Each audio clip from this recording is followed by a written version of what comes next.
Hello students, तो class 11 की physics class में आज हम करने वाले हैं बहुत ही इंटरेस्टिंग टॉपिक और उसका नाम है पोजीशन टाइम ग्राफ्स। सो बेटा ग्राफ्स जो हैं उन्हें समझना बहुत जरूरी है। तो आज मैं आपको एक बहुत ही सिंपल वे समझाऊंगा जिससे मैंने ग्राफ समझे और बहुत ही आसानी से मेरे को सारे ग्राफ समझ में आए। सो बेटा सबसे इंपॉर्टेंट चीज है कि जो हम चैप्टर कर रहे हैं उसमें सबसे ज्यादा इंपॉर्टेंस है यूनिफॉर्म मोशन की। किसकी? Uniform motion. यूनिफॉर्म मोशन होती है जिसके अंदर वेलोसिटी ऑफ द ऑब्जेक्ट जो आपने इमेजिन की है या जो आपने सपोज की है, velocity of that particular object doesn't change. तो सबसे इंपॉर्टेंट चीज बेटा यहाँ पे है यूनिफॉर्म मोशन की और दूसरे पॉइंट पे आती है नॉन यूनिफॉर्म मोशन की। तो हम यहाँ पे ग्राफ जो है सबसे पहले यूनिफॉर्म मोशन के समझेंगे, उसके बाद हम समझेंगे कि नॉन यूनिफॉर्म मोशन के ग्राफ कैसे होते हैं। तो सबसे पहले तो बेटा मैं आपको एक पिक्चर देखने भेज रहा हूं जो कि लॉकडाउन के अंदर आप जा नहीं सकते हो, बट जस्ट इमेजिन करना है आपको कि you are going to watch a movie. तो बेटा सबसे इंपॉर्टेंट चीज है कि यहां पे अगर हम कोई ग्राफ बना लें, सपोज करो इस तरीके का, तो एक बेसिक फंडामेंटल जो दुनिया में पूरी की पूरी फिजिक्स पढ़ते हुए आपका साथ देगा कि एक्स एक्सिस पे हमेशा वो चीज रखनी है जो आपके हाथ में हो। यानी कि इस कंडीशन के अंदर हमारे हाथ में क्या है? हमारे हाथ में है घड़ी यानी कि टाइम। हम एक्स एक्सिस पे हमेशा टाइम रखेंगे। क्या रखेंगे? टाइम। और पोजीशन टाइम में अगर टाइम नीचे आ गया तो बट नेचुरल है कि पोजीशन वाई एक्सिस पे जाएगी, तो पोजीशन हम बना देते हैं वाई एक्सिस के ऊपर। तो बेटा ऐसा है कि सपोज करो कि आप मूवी देखने गए हो, तो मूवी देखने आप जब जाते हो तो आपने पार्किंग लॉट के अंदर अपनी कार को पार्क किया, तो आप मूवी देखने चले गए हो। तो मैं वहां पे पार्किंग लॉट में खड़ा होकर आपकी कार को देख रहा हूं, चौकीदारी नहीं कर रहा हूं, जस्ट वैसे ऑब्जर्व कर रहा हूं। तो ऑब्जर्व करते समय जब आप उस कार को छोड़ के गए थे, सपोज करो कि टाइम हुआ था 1 सेकेंड, सॉरी 0 सेकेंड, उसके बाद एक जो है मिनट निकल गया, फिर दूसरा मिनट निकल गया, फिर तीसरा मिनट निकल गया, फिर चौथा मिनट निकल गया, फिर 5वां मिनट निकल गया। तो अब खुद बताओ कि जहां पे आपने कार को पार्क किया था, सपोज करो यहाँ पे, तो 1 मिनट के बाद भी वो कार वहीं पे ही होगी, 2 मिनट के बाद भी वो कार वहीं पे होगी, 3 मिनट के बाद भी वो कार वहीं पे होगी, 4 मिनट के बाद भी, 5 मिनट के बाद भी, बिकॉज वो पार्किंग लॉट है। तो यहाँ पे अगर इसके अंदर से हम स्ट्रेट लाइन निकालेंगे तो it will be just like parallel to the X axis.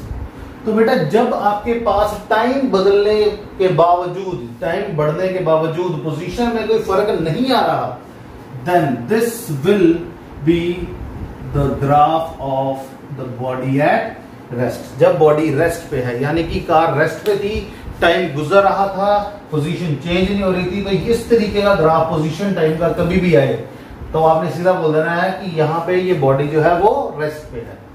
अब हम थोड़ा सा टाइम पीछे जाते हैं, जब आप घर से निकले थे, दूसरा ग्राफ यहां पे समझेंगे। और पूरी फिजिक्स में टाइम क्योंकि हमारे हाथ पे होता है तो it will be on the x axis, position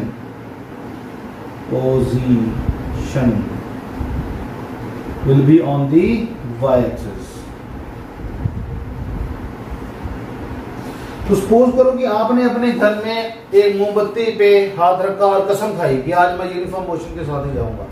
तो यूनिफॉर्म मोशन का मतलब है कि 1 मिनट में आपने अपनी मम्मी से वादा किया कि हम 1 मिनट में 1 ही किलोमीटर जाएंगे।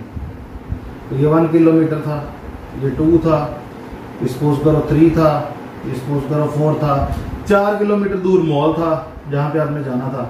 तो आपने बोला मैं 4 मिनट में पहुंच जाऊंगा, 3 मिनट्स और ये 4 मिनट्स। तो अगर आप ध्यान से देखो तो पहला डॉट यहाँ पे लगेगा, 1 मिनट में 1 किलोमीटर कवर करोगे, 2 मिनट में दूसरा, 3 मिनट में तीसरा और चौथे मिनट में चौथा किलोमीटर। यानी कि अगर आप यहां से एक स्ट्रेट लाइन बनाओ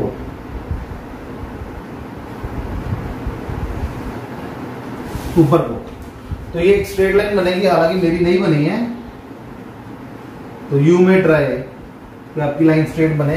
तो लोग हम ऐसा करते हैं कि इसको मिटा के एक अच्छे से स्ट्रेट लाइन बना देते हैं सो दैट कि आपको पता चल जाए।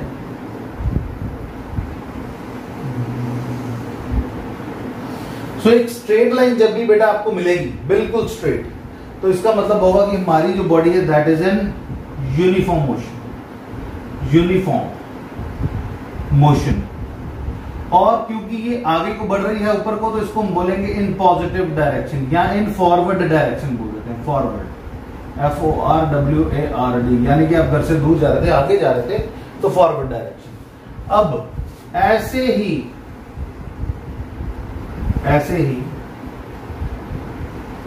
अगर आपको कोई भी एरो मिलता है जो इसके पैरेलल ऐसे मूव कर रहा है, बिल्कुल पैरेलल, इस तरीके से,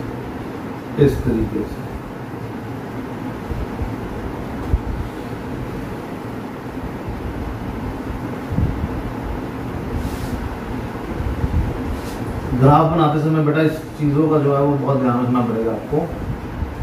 बिल्कुल पैरेलल अगर ग्राफ्स बन रहे हैं आपके, तो इसका मतलब है ये तीनों ऑब्जेक्ट्स A, B, C, ये तीनों यूनिफॉर्मली फॉरवर्ड मोशन में जा रही है।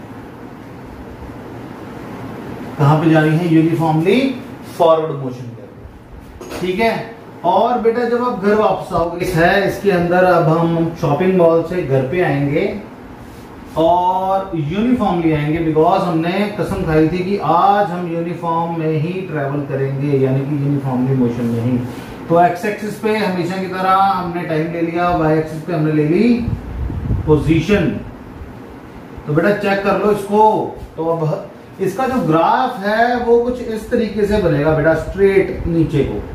तो अगर आप ध्यान से देखते हो तो यहाँ पे एक, अगर यहाँ पे मार्क करते हैं 1 मिनट, तो ये 1 किलोमीटर कवर हो गया। दूसरे पे हमारा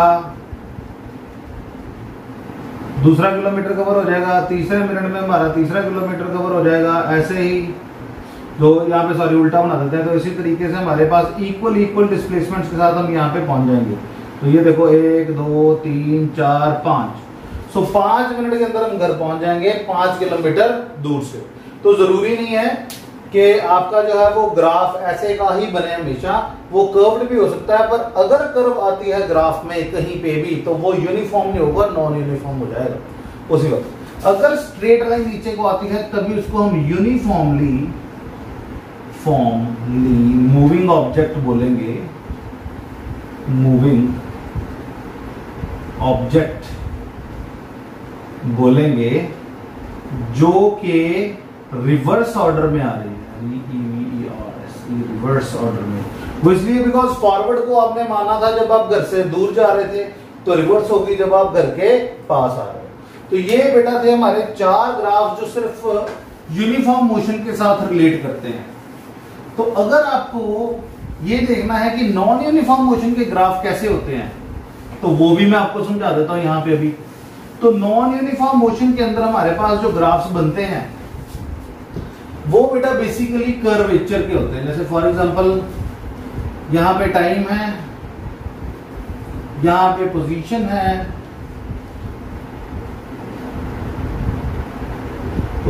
है, तो वो कुछ इस तरीके से ग्राफ्स बन जाते हैं। जरूरी नहीं है कि ऐसे की ग्राफ ही बनेगा, वो किसी भी तरीके का बेटा ग्राफ बन सकता है, लाइक इस तरीके का भी।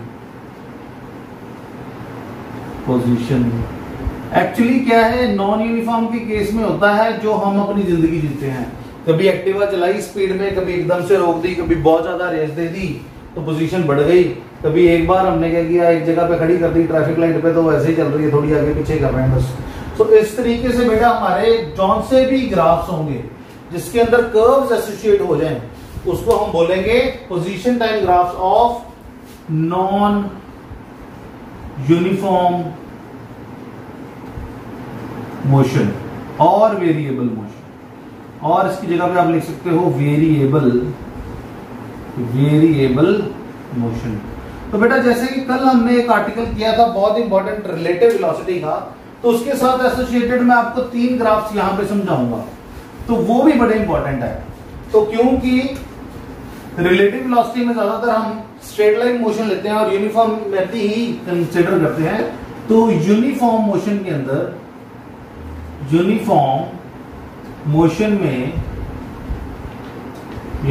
मोशन के साथ रिलेटिव वेलोसिटी के ग्राफ समझेंगे।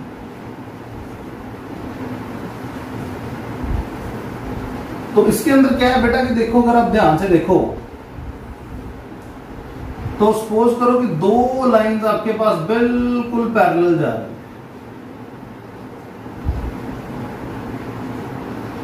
ये है x1 और ये है x2, ये है 1 और ये है 2।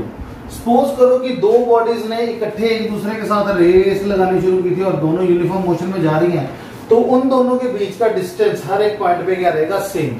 तो इसका मतलब है बोथ द बॉडीज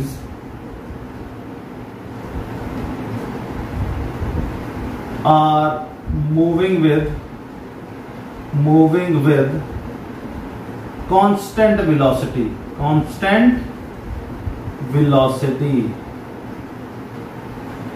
दोनों की वेलोसिटी सेम है, बट स्टार्टिंग पे पोजीशन डिफरेंट होने की वजह से दोनों पैरेलल लाइन में मूव कर रही है।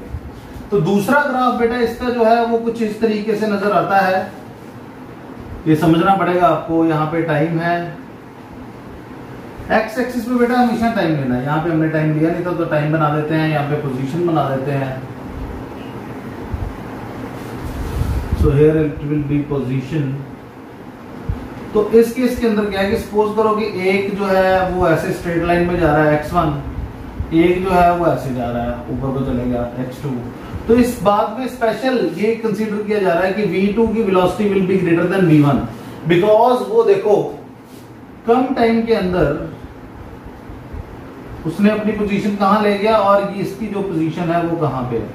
सो बेसिकली हमारे पास ये इसकी जो स्लोप है वो ज्यादा ऊपर को जा रही है, दिख रही है हमें। इसका मतलब क्या है, हमारे पास velocity of second object must be greater than the velocity of first object. तो बेटा एक लास्ट ग्राफ है जो मैं आपको यहां पे दिखाना चाह रहा हूं। इसके अंदर हमारे पास क्या है, टाइम इधर है,